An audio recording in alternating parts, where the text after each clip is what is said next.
స్తోత్రం స్తోత్రం స్తోత్రం స్తోత్రం. ఆమేన్.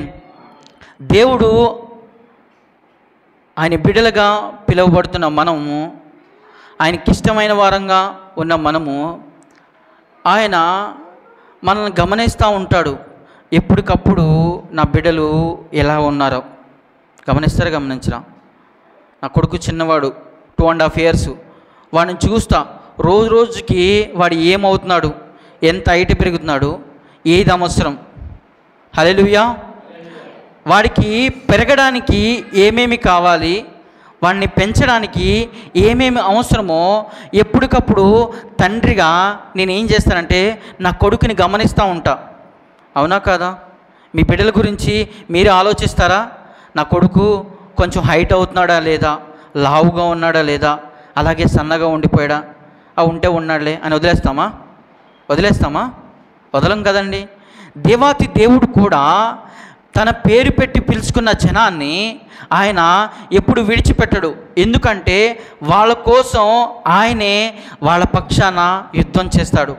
ఆయనే వచ్చి వాళ్ళని ఏ విధంగా పెంచాలో, ఎలా ఉండాలో, ఎలా నడిపించుకోవాలో ఇవన్నీ బైబిల్ గ్రంథంలోనే ఆయన పొందుపరిచాడు. హల్లెలూయా, హల్లెలూయా. ఆయన ఈ లోకంలో కూడా వచ్చింది ఎందుకంటే అందరినీ ఒక సంఘంగా కూడుకొని, ఒక సంఘంగా నిర్మించుకొని, ఆ సంఘాన్ని ఆయన రాకడలో ఎత్తబడే గుంపులో తీసుకొని ఆయన సన్నిధిలో నిలబెట్టాలని. హల్లెలూయా, హల్లెలూయా. ప్రకటన గ్రంథము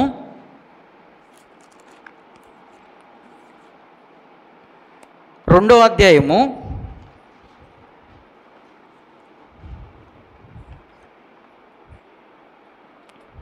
1వ వచనం. ఎఫెసీలో ఉన్న సంఘం దూతకు ఇలాగు రాయము, 7 నక్షత్రములు తన కుడి చేత పట్టుకొని 7 దీపస్తంభముల మధ్య సంచరించువాడు చెప్పు సంగతులు ఏమనగా, నీ క్రియలను, నీ కష్టమును, నీ సహనమును నేను ఎరుగుదును. నీవు దుష్టులను సహించలేవనియు, అపోస్తులను కాకే తాము అపోస్తులమని చెప్పుకొని వారిని పరీక్షించి వారి అబద్ధికులని నీవు కనుగొంటివనియు, నీవు సహనము కలిగి నా నామము నిమిత్తము భారం భరించి అలయలేదనియు నేను ఎరుగుదును.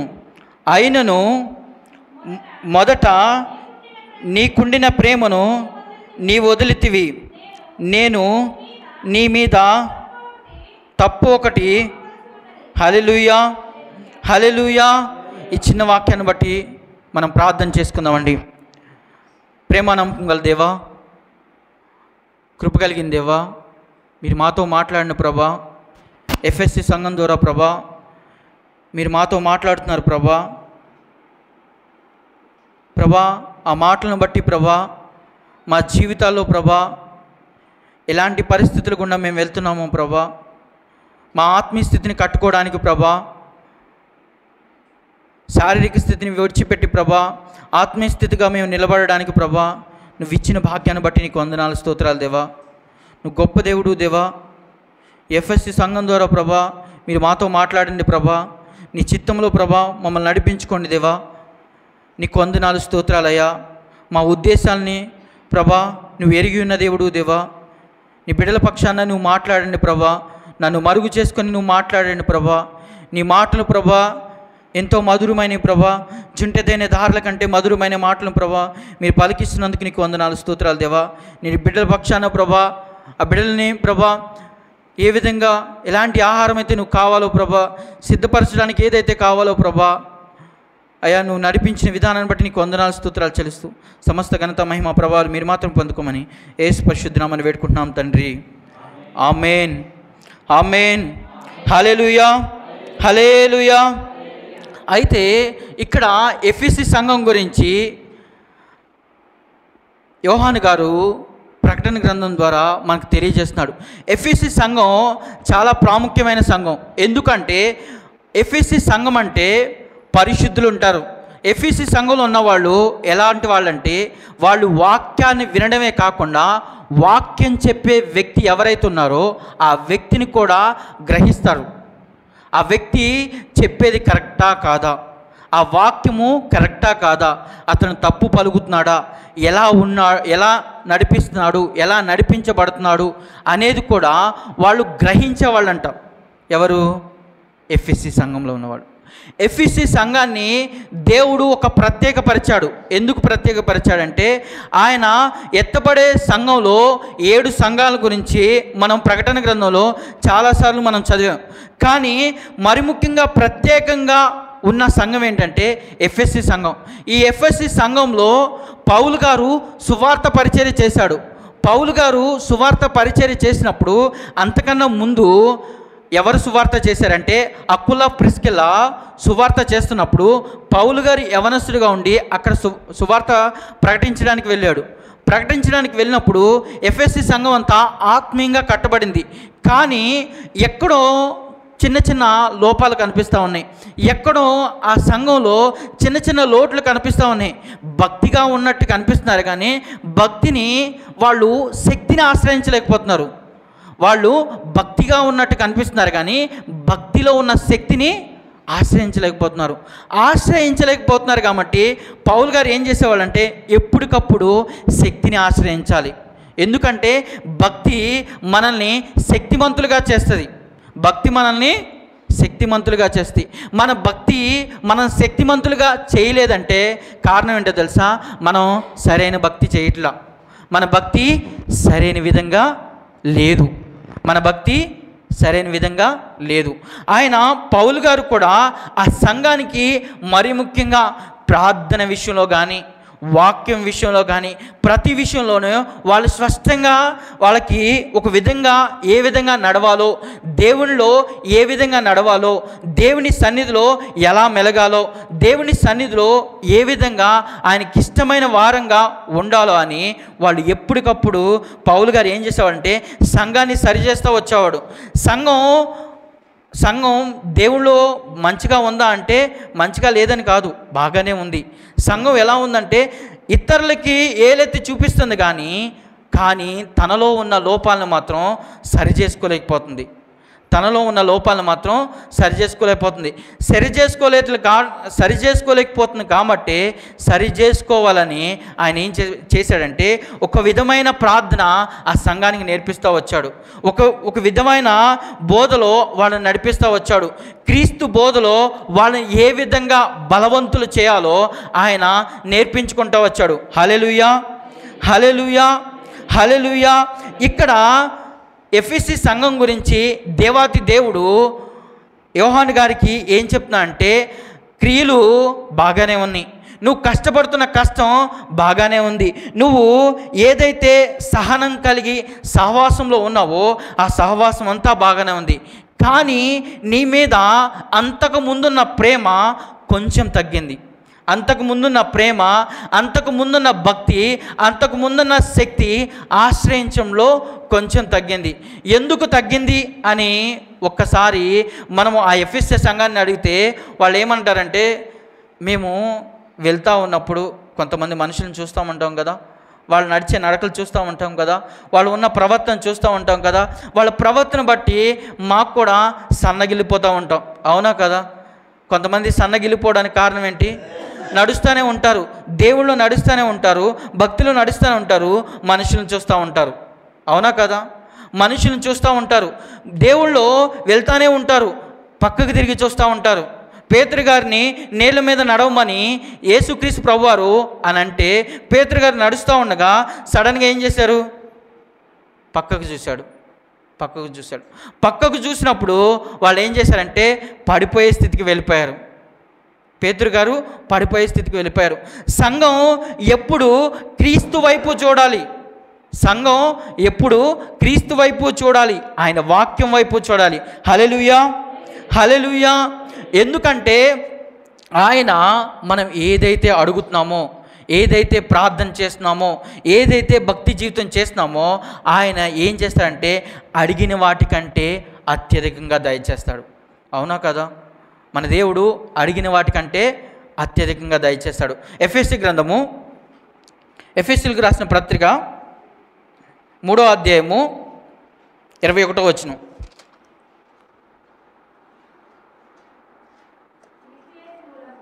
క్రీస్తు యేసు మూలంగా 3వ అధ్యాయము 21వ వచనం.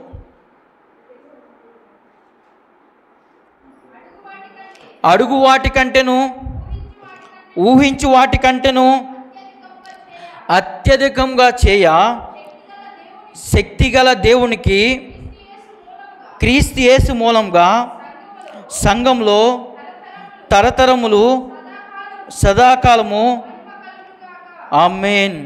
ఇక్కడ పౌలు గారు ఆ సంఘానికి చెప్తున్నాడు ఏంటంటే, మనం అడుగుతున్నాం, మనం ప్రార్థన చేస్తున్నాం. మన ప్రార్థన ఏమని ప్రార్థన చేస్తున్నాం అంటే, ప్రభువా నా బిడ్డలను దీవించు, ప్రభువా నేను చేస్తున్న పనులు దీవించు, ప్రభువా నేను వెళ్తున్న ప్రయాణాల్లో నాకు తోడుగా ఉండు.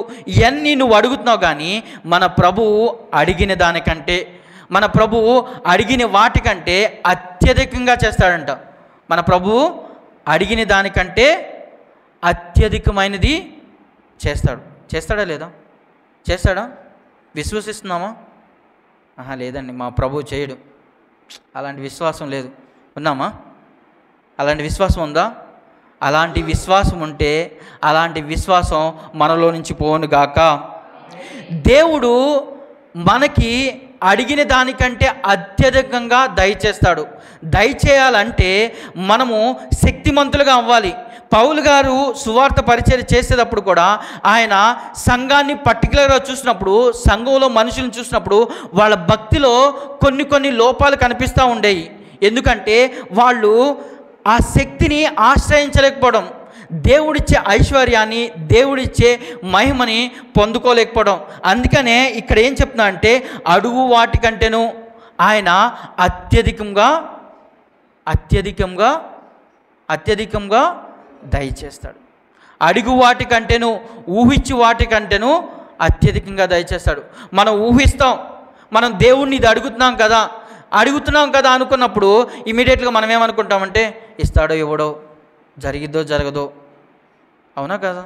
ఊహిస్తామా లేదా? దేవుని సన్నిధికి వచ్చి మనం ప్రార్థన చేసుకున్నాం అనుకోండి, జరిగిద్దంటారా? అవుతుందంటారా? మన ఊహల్ని ఎక్కడి వరకు నడిపిస్తే అంటే, మన భక్తి జీవితాన్ని శక్తిని ఆశ్రయించకుండా భక్తిహీనతలోకి నడిపిస్తూ ఉంటాయి మన ఊహలను భక్తి జీవితంలో ఉన్న శక్తిని ఆశ్రయించకుండా భక్తిహీనత స్థితికి వెళ్తూ ఉంటుంది. ఈరోజు పౌలు గారు మనతో ఏం చెప్తున్నా అంటే, మనము శక్తికి, మనం అడిగిన వాటికంటే ఊహించిన వాటికంటే అత్యధికంగా దయచే దేవుణ్ణి మనం మహింపరచాలి. అత్యధికంగా ఇవ్వగల దేవుణ్ణి మనం మహింపరచాలి. హల్లెలూయా, హల్లెలూయా, హల్లెలూయా. మనము మహింపరచాలంటే మొదటగా మనం ఏం చేయాలి? మనం ఏం చేయాలంటే 18వ వచనంలో ఉంటుంది, 14వ వచనంలో ఉంటుంది. ఈ హేతువు చేత పరలోకమందును భూమి మీదనున్న ప్రతి కుటుంబము ఏ తండ్రిని బట్టి కుటుంబమని పిలువబడుతుందో ఆ తండ్రి ఎదుట నేను మోకాళ్ళున్న. హల్లెలూయా. ఇక్కడ పౌలు గారు ఏం చెప్తున్నారంటే, ఈ హేతువు చేత పరలోకమందును భూమి మీదను ఉన్న ప్రతి కుటుంబము ఏ తండ్రిని బట్టి కుటుంబం అని పిలువబడుతుందో ఆ తండ్రి ఎదుట మోకాళ్ళు ఉన్నాడంట. ఆయన మొదట చేసింది ఏంటంటే, పరలోకమునకు భూమినికి సృష్టికర్త అయిన దేవుని దగ్గర మోకరించిన వ్యక్తి తాను తన దేవునితో మాట్లాడుతున్నాడు. ఏమని మాట్లాడుతున్నాడంటే, కింద వచనంలో ఏమని ఉంటుందంటే, ఆ కింద మీ అంతరంగ పురుషుయందు శక్తి కలిగి ఆయన ఆత్మ వలన బలపరచబడినట్లుగాను. హల్లెలూయా. ఇక్కడ మొట్టమొదటిగా మనం చెప్తుంది ఏంటంటే, అంతరంగ పురుషుడు బలంగా ఉండాలి. అంతరంగ పురుషుడు బలంగా ఉండాలి. అంతరంగం స్త్రీ బలంగా ఉండాలి. అవునా కదా? మనం శారీరకంగా బలంగా ఉన్నాడో లేదని మన బిడ్డలను చూస్తూ ఉంటే తెలిసిపోతుంది. కానీ అంతరంగ పురుషుడు, అంతరంగంలో ఉన్న మన స్వభావం ఎలా ఉంది? ఇది బలంగా ఉండాలి, బలంగా ఉండాలి. ఈ అంతరంగ పురుషుడు ఎప్పుడైతే బలంగా ఉంటాడో, ఎప్పుడైతే బలహీనం స్థితి నుంచి బలవంతుడిగా ఉంటాడో, ఈ బలవంతుడిగా ఉన్న వ్యక్తి ఏం చేస్తాడో తెలుసా? అతను అడిగింది ఏదైతే అడుగుతున్నాడో, ఏదైతే ఊహిస్తున్నాడో అత్యధికంగా పొందుకుంటాడు. మనం అత్యధికంగా పొందుకోవాలంటే అంతరంగ పురుషుణ్ణి బలపరుచుకోవాలి. మన మనసు ఘోరమైంది, వ్యాధి కలిగింది. ఆ మనసు ఎక్కడికి వెళ్తుందంటే సంచలమైంది. నీళ్లు ఇట్లా ఆడుతున్నాయి అనుకోండి, అట్లా వెళ్ళిపోతుంది. అవునా కదా? చంచలమైన మనస్తత్వం మంది. మన మనసు అలజడితో కూడింది, ఊరికినే జారిపోతూ ఉంటుంది. కానీ అంతరంగ పురుషుణ్ణి బలంగా ఉంచుకున్నప్పుడు మన మనసు ఎటు తిరగదు, నిబ్బరంగా ఉంటుంది. వ్యక్తిగత అనుభూతి రావాలి. మనకి వ్యక్తిగత అనుభూతి రావాలి. ఒక వ్యక్తి ప్రార్థనలోకి నడిపించబడుతున్నాడంటే వ్యక్తిగతంగా రావాలి. నేను సమయానుకూలంగా దేవుని సన్నిధికి వెళ్ళాలి, నేను సంఘంలో స్థిరపడాలి, సంఘంలో ఒక పునాది గల వ్యక్తిగా నేను నిలబడాలి అని ఆ వ్యక్తికి ఉండాలి. ఎప్పుడు ఉంటుంది తెలుసా? అంతరంగ పురుషుని బలపరుచుకున్నప్పుడు. పోయిన వారం మనం ధ్యానం చేసాం. ప్రభు అక్కడున్న యజమాని 3 వ్యక్తులకి 3 తలంపులు ఇచ్చాడు. తలంతులు ఇచ్చిన వ్యక్తిలో 2 వ్యక్తులు ఆ తలంతులు వాడారు, కానీ ఒక వ్యక్తి మాత్రం ఆ తలంతు వాడలా. ఎందుకో తెలుసా? ఆ వ్యక్తిని ఊహించుకున్న విధానం ఎలాంటివాడు తెలుసా? ఆ వ్యక్తి కఠినాత్ముడనియో, ఆ వ్యక్తి ఎలాంటి వాడంటే విత్తిన చోటన కోసేవాడని ఇష్టం వచ్చినతనంగా ఆలోచించుకున్నాడు కాబట్టి తన అంతరంగ పురుషుడు బలంగా లేడు. మన అంతరాత్మ బలంగా ఉండాలి. ఈ శరీరము ఇక్కడ విడిచిపెట్టి వెళ్ళిపోతాం. ఈ శరీరాన్ని ఎప్పటికప్పుడు మనము బాహ్యంగా కనిపించినప్పుడు అందంగా కనిపించబడాలి అని దానికి కావాల్సినన్ని రాస్తూ ఉంటాం. అవునా కదా? నేను అందంగా కనిపించబడాలంటే ఏమేం కావాలో, ఏమేం క్రీమ్ రాయాలో, ఏం చేస్తే ఈ శరీరం మంచిగా కనపడద్ది అనుకుంటే దానికి అన్నీ రాస్తూ ఉంటాం. రాస్తామా? కానీ అంతరంగ పురుషుడు ఎలా ఉన్నాడో మనం ఎప్పటికప్పుడు చెక్ చేసుకోవాలంట. ఇక్కడ పౌలు గారు ఆ సంఘానికి చెప్తుంది ఏంటంటే, మీరు మీ అంతరంగ పురుషుని చోట్ల శారీరకంగానే మీరు అంత బలంగా ఉన్నట్టే ఉంటున్నారు. మీరు చదువులోనూ మీరు వాక్యాన్ని వినేటప్పుడు కానీ, వాక్యాన్ని స్పష్టంగా వింటున్నారు. వాక్యాన్ని చూసేటప్పుడు కానీ, వాక్యం నేను చెప్తున్నప్పుడు వాక్యంలో తప్పులు కూడా నాకు చెప్తున్నారు. కానీ మీ అంతరంగ పురుషుడు ఉన్నాడు చూడు, ఆ అంతరంగ పురుషుడు సరైన విధంగా లేడు. ఆత్మలో బలంగా లేరు, మీరు బలహీనంగా ఉన్నారు. మీరు ఎప్పుడైతే బలవంతులుగా ఉంటారో బలవంతులుగా ఉన్న మీరు బలహీనులు ఎప్పుడు కారు. ఎందుకు బలహీనులు కారంటే అంతరంగ పురుషుడు బలంగా ఉన్నాడు కాబట్టి. మనము దేవుని సన్నిధికి వచ్చినప్పుడు ఆత్మను బలపడే విధంగా పురుకొల్పుకోవాలి. ఎందుకంటే ఈ శరీరం ఇక్కడ విడిచిపెట్టి మన దేవుని దగ్గరికి వెళ్తుంది. అవునా కదా? ఈ ఆత్మ ఆ దేవుని దగ్గరికి వెళ్తుంది. ఈ శరీరం ఇక్కడే ఉండిపోద్ది. ఈ శరీరాన్ని బట్టి పేరు పెట్టి పిలవగలమా? దాన్ని ఏమంటాం? శవం అంటాం లేదా? శవం అంటామా? ఇది శవం అని పక్కన పెట్టేస్తాం. కానీ అంతరంగ పురుషుడు దేవుని సన్నిధికి వెళ్ళినప్పుడు లెక్క చెప్పాల్సింది ఉంటుంది. మనం ఏదైతే అడుగుతున్నామో, ఏదైతే మన దేవుని దగ్గర నుంచి పొందుకోవాలనుకుంటున్నామో ఆ పొందుకున్నది మనము ఆయన ముందు మనం అత్యధికంగా పొందుకోవాలంటే మొదట మన అంతరంగ పురుషుణ్ణి బలంగా ఉంచుకోవాలి. హల్లెలూయా. ఇంకొకటి 2వ వచనం ఏమంటుందంటే 15వ వచనంలో కింద వచనం,